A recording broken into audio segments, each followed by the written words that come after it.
शास्त्रार्थ करके लोगों को परास्त करके और भक्ति मार्ग में भगवान की ओर खींचते थे। ऐसे वाणी के योद्धा थे, वाक्य योद्धा थे।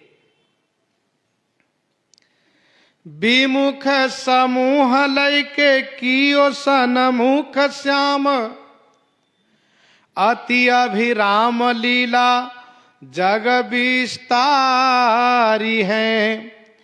विमुख समूह लैके किए सनमुख श्याम। विमुख समूहों को शास्त्रार्थ द्वारा परास्त करके और श्याम के सन्मुख कर दिए। सबको भगवान श्याम सुंदर के सन्मुख किए। अति अभिराम जग अति अभिराम लीला जग विस्तारी है। अति अभिराम माने अतिशय सुंदर लीला जगत में विस्तार की गई है।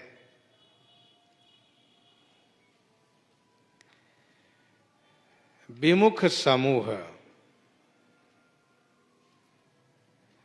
जो भक्ति से विमुख हैं उन लोगों को। एक ब्राह्मण 60 वर्ष की आयु में विवाह करने की कामना किए।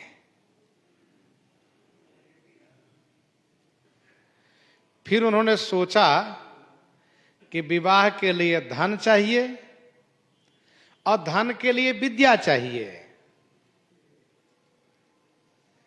तब उन्होंने क्या किया, एक गुरु जी के पास वे गए और कहा, महाराज मुझे विद्या पढ़ाइए।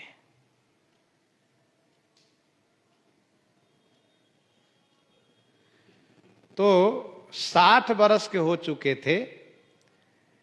उनको गुरुजी ने एक सूत्र कहा, याद करो, डुक्कृण करणे। वो बेचारा बोली न पावे ठीक से। उन्होंने कहा, इसको बढ़िया से याद करके आओ। अब वो डुक्कृण करने पढ़ रहे हैं, रट रहे हैं। भगवान शंकराचार्य ने देखा। तब उन्होंने कहा, भज गोविंदम भज गोविंदम गोविंदम भज मूढ़ मते, प्राप्ते सन्निहिते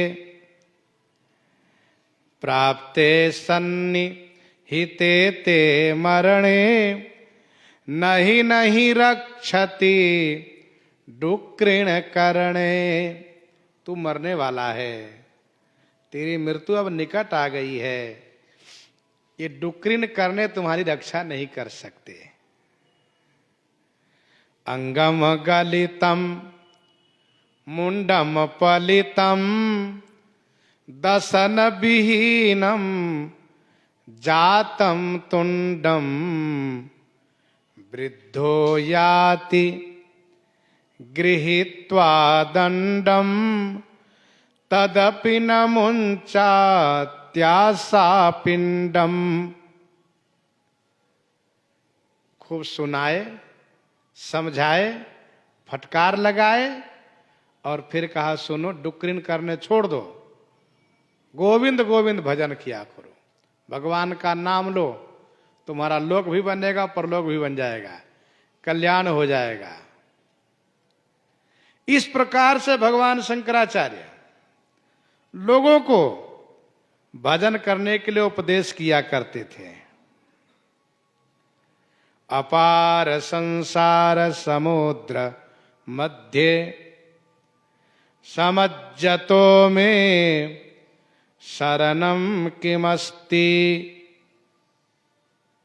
संसार सागर में डूब रहे हो तुम, अरे भगवान के शरण कब जाओगे?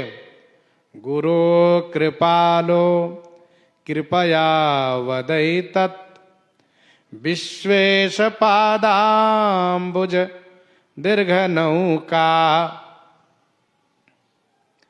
और कहते सुनो, भगवद गीता किंचेदधीता गंगा जल लव काणिका पीता सकृदपि येन मुरारी समर्चा तस्य यमः किम कुरुते चर्चाम।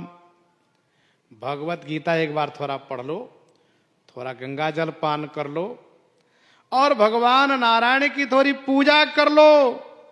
यम की शक्ति नहीं है कि तुम्हारे पास आ जाए। सकृदपि ये न मुरारी समर्चा तस्य यमः किम कुरुते चर्चाम। इस प्रकार से शिक्षा देते थे, समझाते थे। कापालिक जोगी एक आयो, कापालिक जोगी एक आयो लई कांत यह बात सुनायो। तुम ज्ञानी तत्वज्ञ सुजाना तन कर तुम्हें नहीं अभिमाना। तंत्र सिद्धित निज सिर दीजे पर उपकार कृपा करि कीजिए। एक कपालिक जोगी आए, उन्होंने कहा एकांत में आपसे बात करनी है, आप अपना सिर हमें प्रदान कर दीजिए। आप परोपकारी हैं, ज्ञानी हैं, शरीर का आपको कोई अभिमान है नहीं, शरीर में कोई आसक्ति नहीं है। आप अपना सिर हमें दे दीजिए, हमें तंत्र सिद्धि करना है। तंत्र सिद्धि निज सिर दीजिए, दे दीजिए और परोपकार के लिए कृपा कर दीजिए। भगवान शंकराचार्य से उसने कहा, शंकर बोले देर न लावो निर्जन वन में, निर्जन में मेरे संग आवो।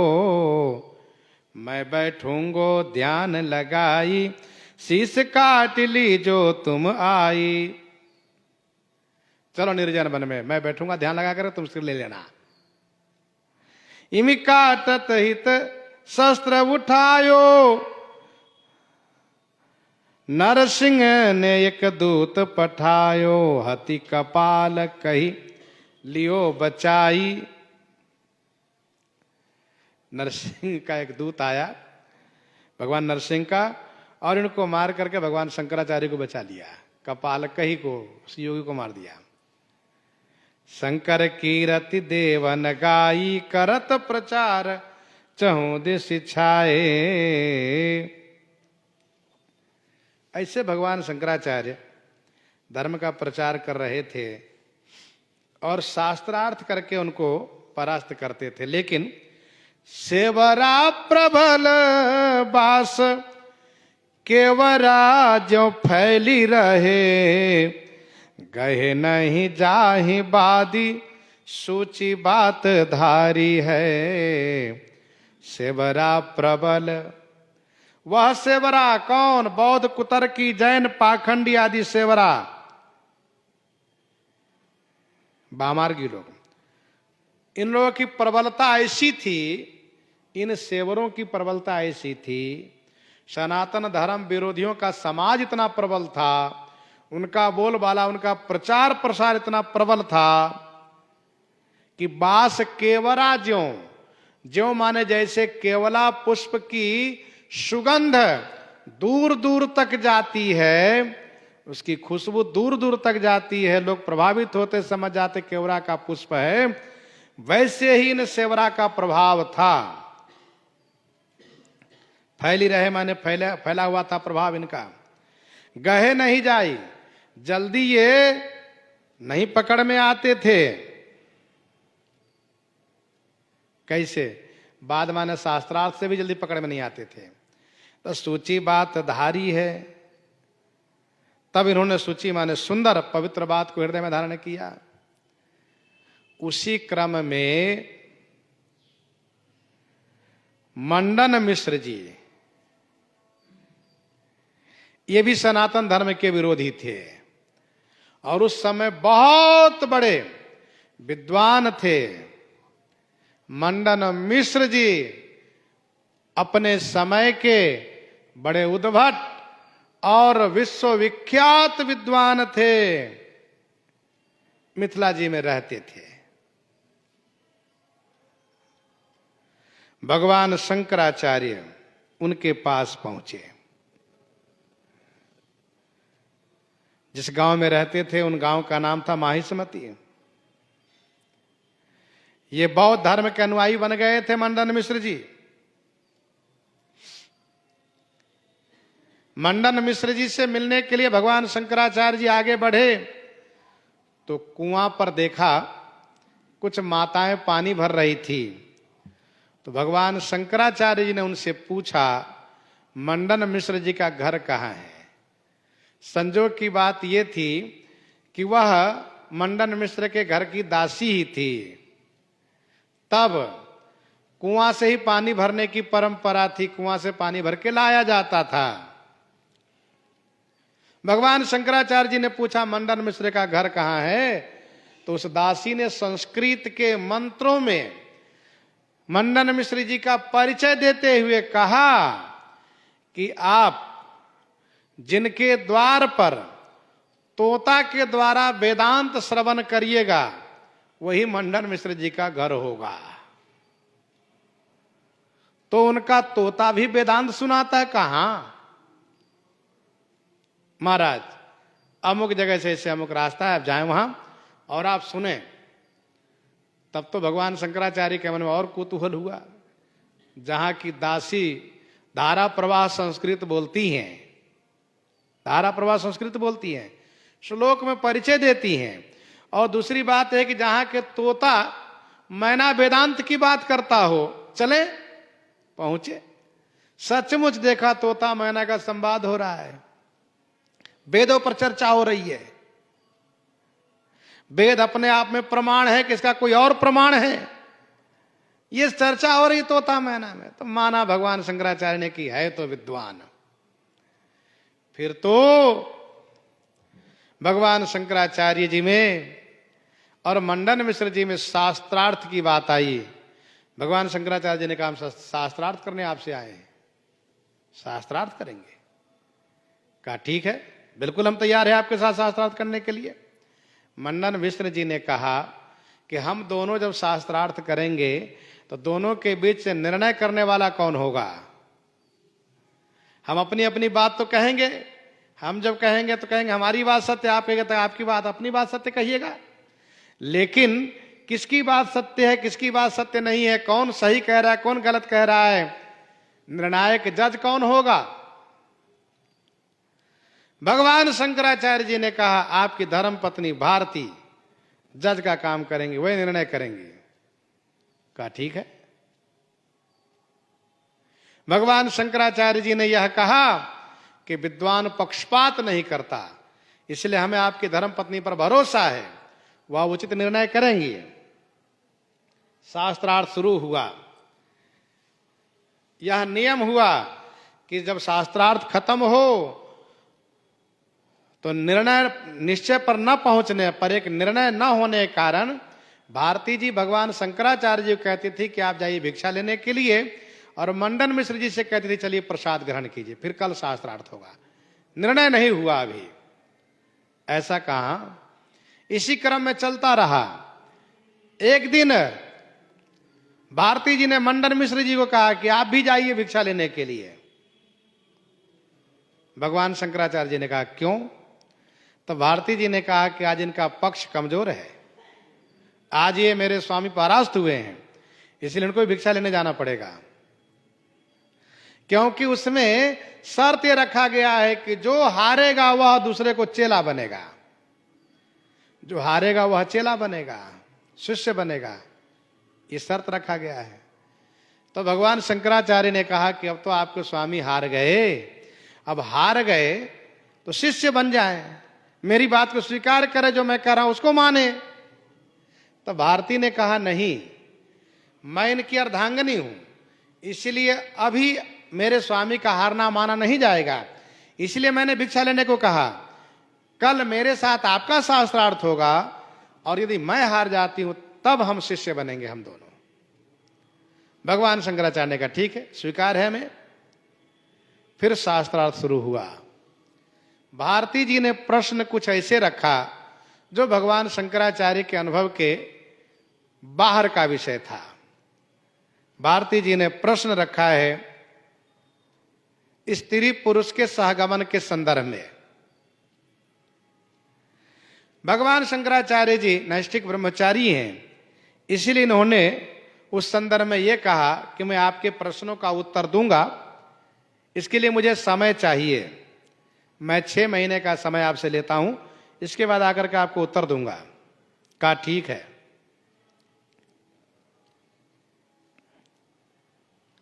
काम शास्त्र से परास्त हो गए भगवान शंकराचार्य जी। समय लेकर के आप आए हैं बाहर और शिष्यों के बीच ये कहा कि सुनो, उत्तराखंड चलो। उत्तराखंड में गए हैं, हिमालय में एक गुफा में अपने शरीर को रखा है और कहा सुनो, शरीर को सुरक्षित रखना, तेल भरे कराह में रख करके डुबा करके बढ़िया सुरक्षित रखना, और मैं इतने दिन के लिए अमुक राजा के, अमुक राजा माने अमरुक राजा, अमरुक नरेश, जिनका अभी देहपात हुआ है, जिनका स्वर्गवास हुआ है, मैं उनके शरीर में प्रवेश करके काम शास्त्र का अध्ययन करके आता हूं। फिर मैं मंडन मिश्र जी को उनकी पत्नी के सहित उनको परास्त करूंगा। ध्यान रहे, मैं जब तक ना आऊं तब तक शरीर के पास कोई आवे ना, ध्यान रखना।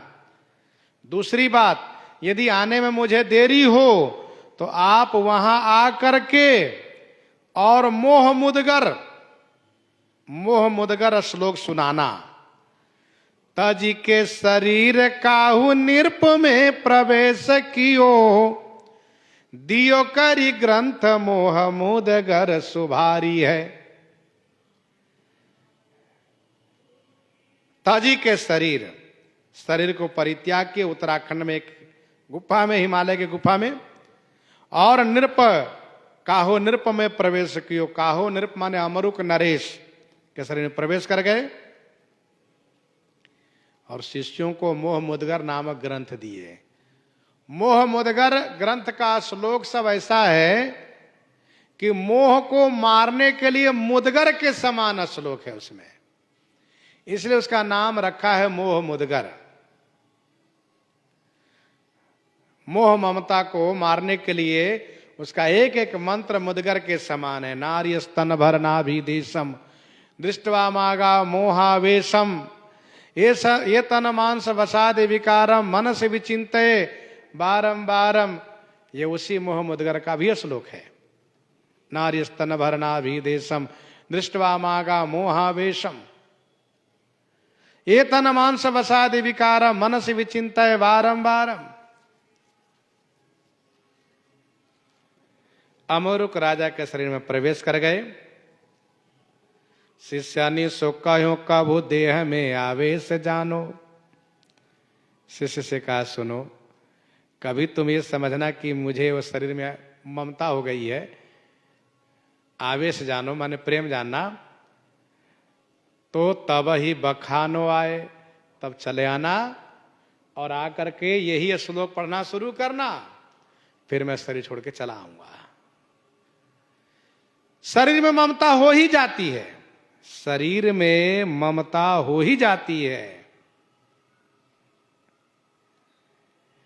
इसीलिए इन्होंने ऐसा कहा। फिर तो वहां पर गए हैं, राजा के शरीर में प्रवेश हो चुके हैं, राजा जी उठे हैं, लेकिन रानी के मन में संदेह हो गया।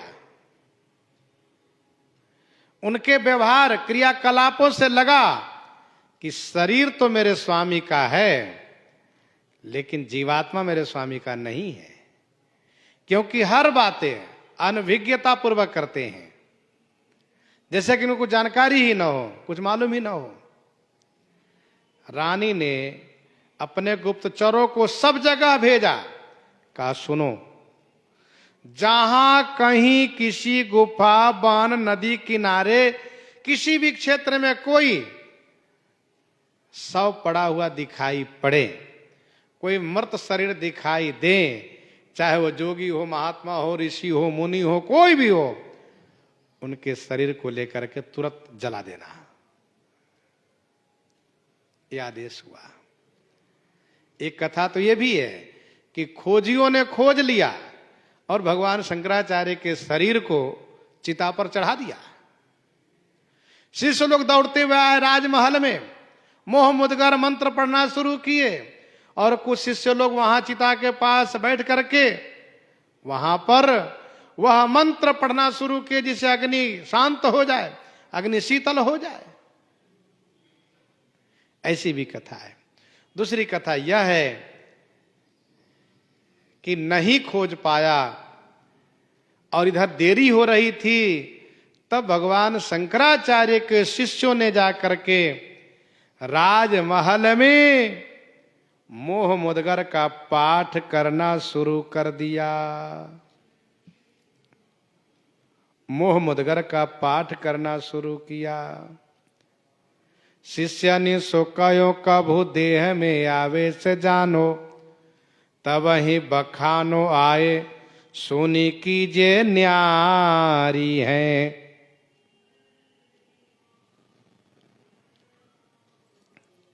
भगवान शंकराचार्य के सामने शिष्यों ने जो मोह मुदगर का पाठ किया, उसका एक दो श्लोक ये भी है, काते कांता कस्ते पुत्र संसारो मतीव विचित्र। काते कांता, कौन किसकी स्त्री है, कौन किसका पुत्र है? काते कांता कस्ते पुत्र संसार यम यमतीव विचित्र। कस्य त्वम वा कुतः आयातस्तत्त्वं चिंतय तदिदं भ्रातः बालस्तावत। जब श्लोक पढ़ना शुरू किए तो तुरंत भगवान शंकराचार्य राजा के शरीर से निकल करके और पहुंच गए, अपने शरीर में प्रविष्ट हो गए और फिर वहां से चल करके आए कहां? मंडन मिश्र जी घर। भारती जी से फिर शास्त्रार्थ हुआ, भारती जी परास्त हो गई और दोनों ने शिष्यता स्वीकार किया, दोनों शिष्य बन गए। फिर भगवान शंकराचार्य ने मंडन मिश्र जी का नाम बदल दिया, उनका नाम रखा सुरेश्वर ब्रह्मचारी, सुरेश्वर ब्रह्मचारी अथवा सुरेश्वरानंद नाम रखा उनका।